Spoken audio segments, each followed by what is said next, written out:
Alex, not the way we really wanted to win, but lots of positives to take from that first set.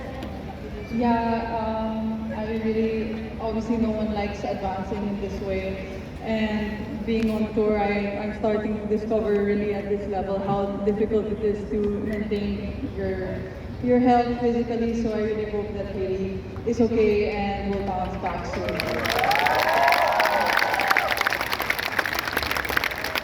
With that being said, it's your first time in the Dubai Duty Free Tennis Championships, and that's a good way to open with a win.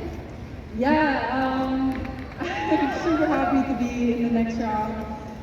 These tournaments are such great experiences for me, you know, especially playing in front of the best crowd ever.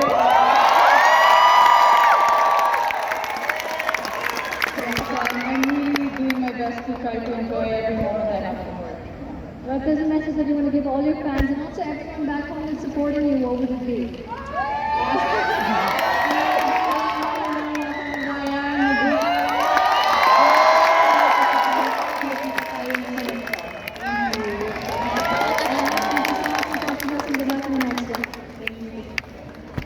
Ladies and gentlemen, your winner,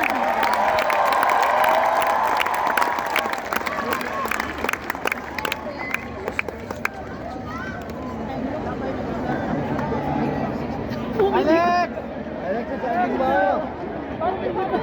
Saging sa ice cream ko. Iwan mo!